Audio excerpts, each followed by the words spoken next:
Hi there and welcome to this episode of Beyond the Photo with me, Damien Jackson. In this video I'm at mBó on the Copper Coast in County Waterford. As you can see, the weather isn't great today. It's cloudy, it's grey, it's overcast, and there's a dampness in the air. There's a mist blowing in off the sea and there's a wind howling as well. So there's not going to be any colourful photographs today, but I would hope maybe that I might get some nice moody black and whites. So thank you once again for watching and for coming along the journey, and let's get going.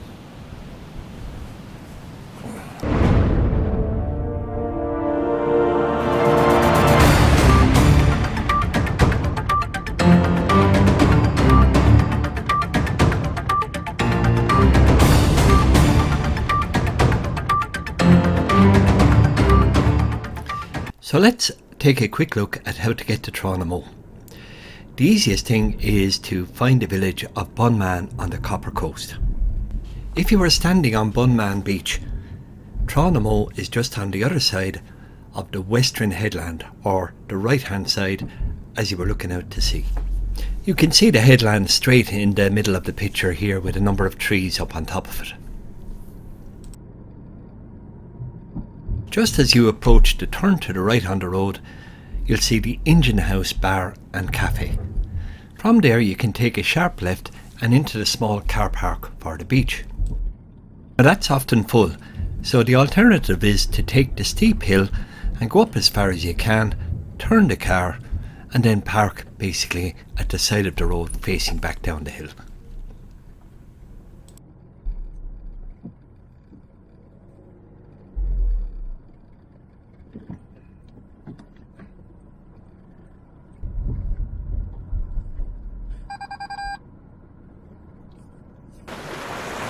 Now from here you'll have a great view over mBó beach and the Copper Coast. On a clear day you can even see Tankerstown Engine House. But today we're heading for mBó. When you get out of the car and start walking up the hill, don't be put off by the small little walls that makes it look like you're walking into someone's personal driveway for their home, etc. This only lasts for about 100 metres and then you're into the laneway for mBó.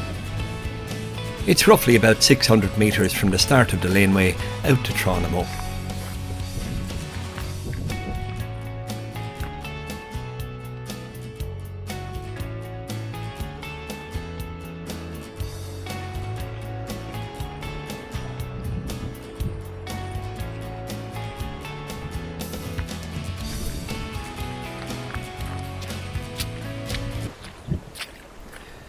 On a better day, as you walk along the headland, there's a fabulous view of mBó and right up along the Copper Coast. Eventually the lane bends around to the right, and just on the bend that's your cue to exit left onto the grass and straight over to the cliff top. And there it is, the beautiful little beach of mBó with the solitary sea stack standing tall on the beach. Up to a few years ago, the only access was via a very narrow and steep path with a rope to hold on to going down the cliff. As you can see, the council have now installed a handrail and also cut a path into the rocks. It's not very aesthetic, but it makes it much handier for getting down to the beach.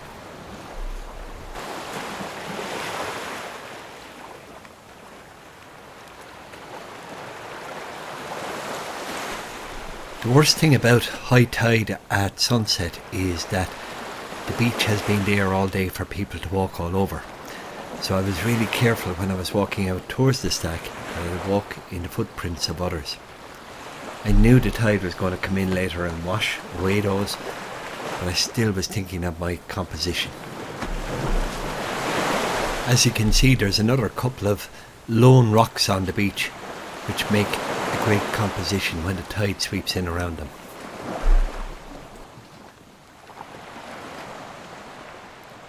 Normally in all my videos I would give a little bit of background and history on the location that I'm photographing. Now I did my research on mBó, but I couldn't find much. Obviously it's translated directly as Beach of the Cows, and there were some references on the web to the fact that the cows used to come down to the beach to drink. And while there is evidence of freshwater streams coming down the cliffs and flowing into the sea on the beach, I just can't imagine cows being able to climb down the steep rock faces just for a drink when they could maybe use the stream up on the headland above. What you will see at mBó is evidence of the copper mining history of the entire Copper Coast. And you can see these excavations into the rock both at sea level and higher up the cliffs themselves. At first they look like, some sea caves down at sea level, but then you see them higher up the cliffs as well, and you realise that these were initial cuttings, I suppose, into the rock looking for ore.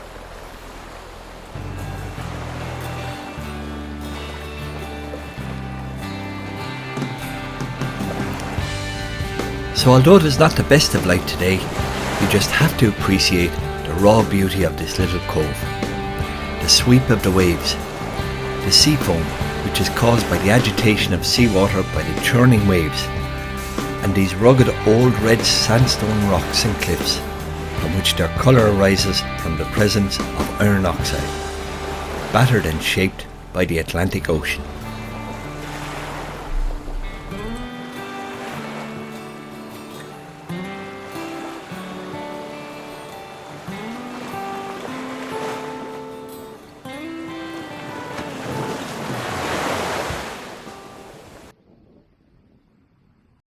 So this is the first composition for the sea stack. As you can see, I'm right up on the cliff and I'm overlooking the beach and the sea stack.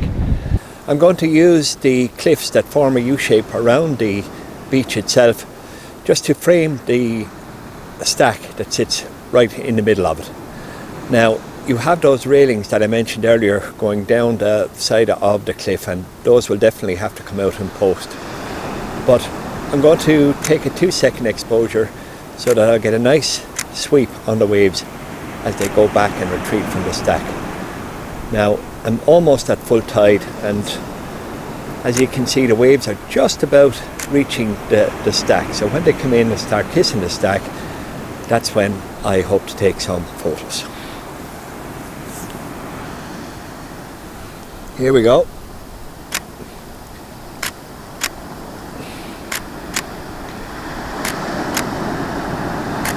Now, as I mentioned earlier, one of the drawbacks of the sea stack at mBó is that it's so far in the beach that the tide really has to be fully in. And sometimes even when you get a full tide, it just barely comes up and touches the sea stack. Now, obviously, if the sea is a bit rougher or if there's a full moon, the tide will come in a lot further. But your normal, if you want to call that full tide, just about comes into it. So you've got to be here on that hour, half an hour either side of a full tide.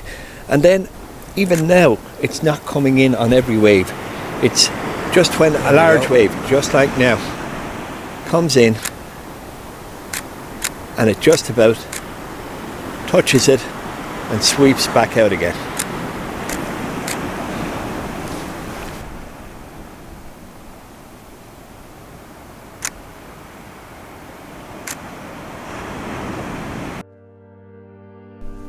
So here's a couple of shots from the top of the cliff. The first one is a 2-second exposure, and you can see that there's a lovely sweep on the tide at mBó, and that gives you lovely patterns as the waves retreat.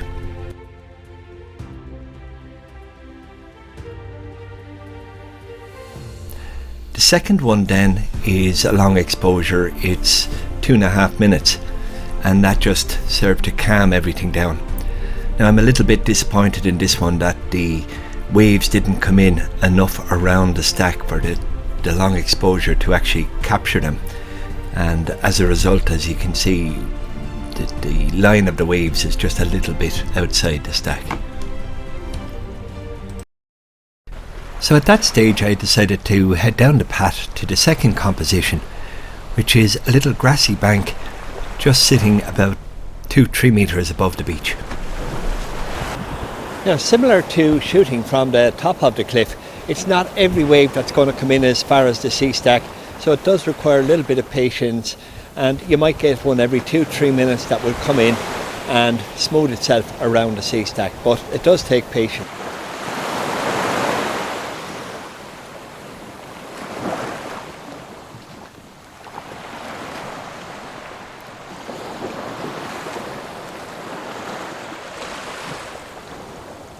So in landscape photography, we often speak about the usefulness of the 2-second timer to avoid shaking the camera when we press the shutter.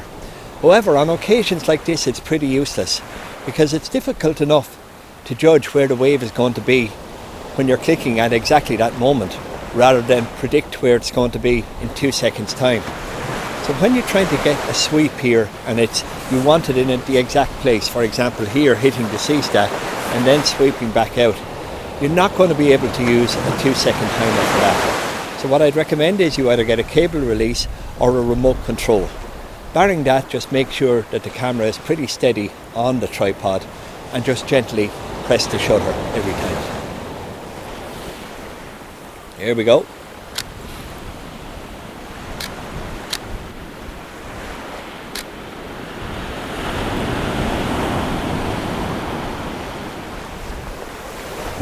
Okay, so that's just cooking away there for 1 minute and 40 seconds for long exposure.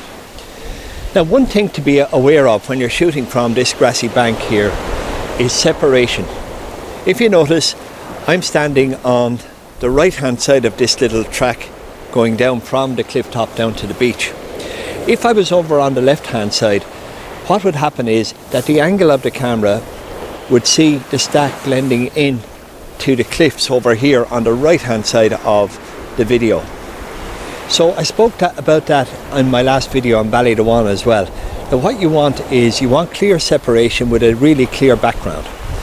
So over on this side we're looking out, the only background to the stack at the moment now is the sea and the sky, so it becomes the prominent feature within the photograph, and that's exactly what you want.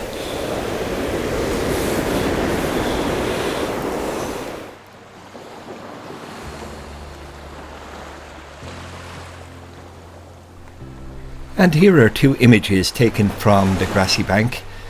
The first one is a wide angle, it's at 14 mils, 2 seconds exposure.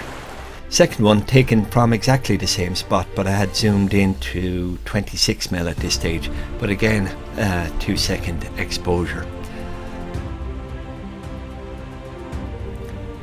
So for the final composition of the stack, I've actually come down onto the beach. Now, as I said, because of the incline sweeping away from you, you don't always see the striations as much as if you are up on the bank a little bit higher up there. However, what you do get here is you really get up close and personal with the sea stack itself, and I suppose the size of it really becomes dominant in the frame from here.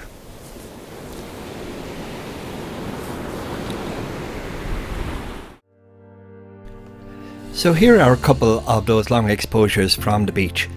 Now I did think they were a little bit bland, so I added some fog and a little bit of sunlight using the dehaze filter in reverse in Lightroom. So I added haze rather than take it away, and then I just put in a radial filter and upped the exposure by a couple of stops to create the sun. Personally, I think it works well and adds some atmosphere to the images. This last one then was taken later on in the evening at blue hour, and I just used a little torch to put some light onto the stack, and that's why you can see the warmer colour on it.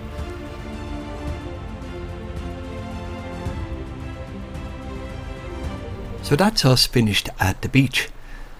For the next composition we're going to head out the eastern headland of mBó, which is the one on the left as you're looking out to sea. Now this is often overlooked when people come to mBó. It's only about 200 metres from the cliff top where we took the first photograph out to the tip of the headland. There's a little muddy path that winds its way through the grass and the gorse that brings you out, and eventually you get to these prehistoric Jurassic Park looking rocks with a pond in the middle. This headland was originally the site of a promontory fort. Now I covered the history of promontory forts along the Copper Coast in my last video on Ballydewan, and I'll leave a link to it up above here. But you can see why this was a perfect spot. There's a narrow strip of land leading out to it, made it easy to defend, and they had a fabulous view over the sea, and any boats or ships passing could be viewed from this vantage point. So us photographers have a totally different agenda.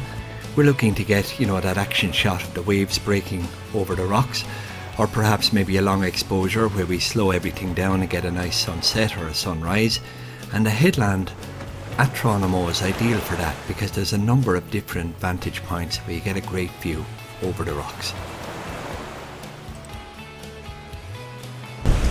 So this is my favourite spot up on the cliff top, or up at the promontory fort. There's a number of different vantage points along the cliffs here, but this is one of my favourites, looking out on these rock formations down in the sea. Now from here you have a number of choices. Again, it all comes down to shutter speed, and you could look for a bit of action as the waves break over the rocks there and bring your shutter speed down to maybe 1/6 of a second.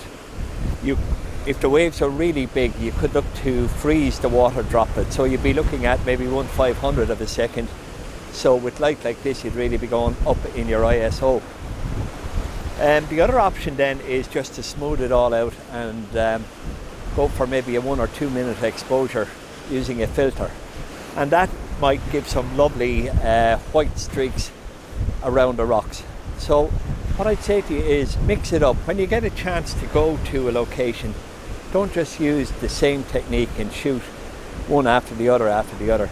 Change something. Move your composition, change your shutter speed, change your point of focus, try a vertical, try zooming out, etc. until you're happy with your actual shot. So what I'm going to try here now is I'm going to put on a filter and try and get a long exposure. However, what's worrying me at the moment is that there's a kind of a mist in the air, and I imagine that at 30 seconds the filter is going to be filled with water droplets, but I'm going to give it a go anyway. After a couple of attempts of wiping the lens, etc., eventually the mist eased off a little bit and I captured this one. I'm actually quite pleased with it. I'm always amazed by the amount of detail and colour that's stored within a RAW file that you can bring out within Lightroom. And if you're new to photography, I'd urge you to learn about editing and processing, because a lot of the time the detail is there within the RAW file, it's just that you need to bring it out. So that's it from me at mBó. I hope you enjoyed the video, and if you did, please leave a like or a comment below. YouTube tends to spread around the video a little bit more if there's a few likes or comments on it. So all help in that department would be greatly appreciated. So until next time, thank you very much for watching, stay safe, and bye for now.